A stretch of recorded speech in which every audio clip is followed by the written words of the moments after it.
Բարի երեկո։ Մի քանի րոպեով ձեզ զբաղեցնեմ բաց զրույցով իմ բաց բալկոնի։ Երեք օրվա երկրորդ կեսից ողջ հասարակությունը զայրացած, ըմբոստացած, ուղղակի շոկի մեջ էր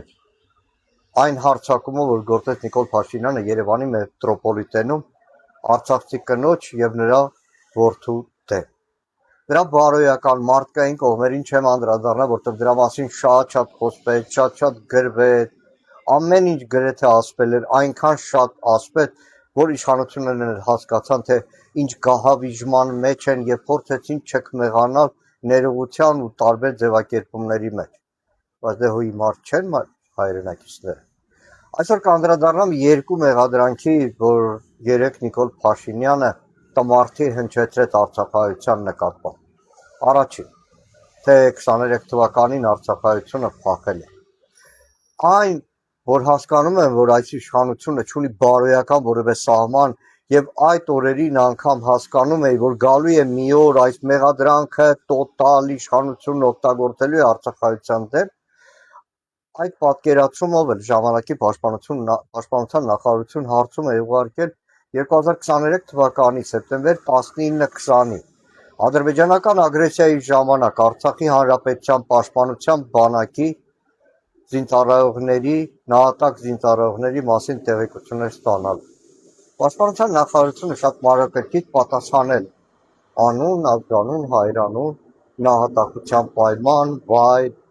պաշտոն, բանակում ունեցած պաշտոն, բայց մի բայցով, դա ձևակերպել էր գաղտնի գրություն, որ հնարավորություն չունենամ այդ մասին խոսել։ Հետո տարբեր աղբյուրներից նաև կարողացա ստանալ այդ ցանկը եւ իրականում 2 տարի առաջ արդեն հրապարակել է եւ հրապարակեցի 3 եւս 265 հոգի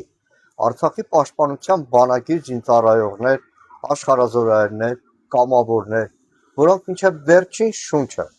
կանգնել են 2023 թվականի սեպտեմբեր 19-20-ի անավասար մարտում։ Քաղաք սրտի այս մասին շատ ավելի մանրամասն չեմ կարող խոսել, որովհետև կա այստեղ գաղտնիության եւ մեր երկրի անվտանգությանը վնասելու։ Բայց դերևս մի օր Փաշինյանական այս ուղղակի թշնամական հարձակումներից հետո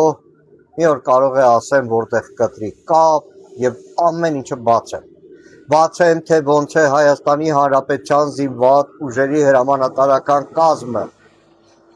քաղաքական ղեկավարությունը Նիկոլ Փաշինյանի գլխավորությամբ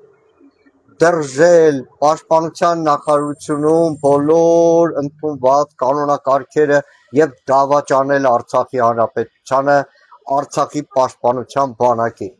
իրենց ենթակա զինծառայողներին թողել մենակ, սրիկայաբար թողել մենակ, ու այսօր հոխորտում են, եթե փախնելու մասին հարցնում է Նիկոլ Փաշինյանը, մեկ անգամ պաշտպանության նախարարություն որ գնա, այնտեղ որոշ մարդիկ կան, թող իրենց հարցնի, փախել է Արցախի պաշտպանության բանակը։ Եվ երկրորդը, միլիարդավոր դրամներ իբր Հայաստանի Հանրապետությունը տասնամյակներ շարունակ տվել է Արցախի Հանրապետությանը։ Սուտ է, որովհետև այդ միլիարդավոր դրամներ կոչվածը, որ Հայաստանի պետական բյուջեից փոխանցում էր Արցախի Հանրապետությանը որպես վարկ, իրականում դա տնտեսական հարաբերություններ են, որտեղ Արցախում մաքսազերծում, հարկային, խոշորագույն տնտեսական միավորներ, որ գրանցված էին Հայաստանում, հարկ վճարում էին Հայաստանում։ Նիկոլ Փաշինյանը իր տնից չի բերել որևէ լումա, որ համարում է, որ վճարել է Արցախի Հանրապետությանը։ Եվ եթե համարում է, որ վճարել է Արցախի Հանրապետությանը, ապա բարի լինի Արցախում, Շուշիում տրնգի տալուց, տարբեր միջոցառումներ կազմակերպելուց, անմտածված գործողությունների ժամանակ,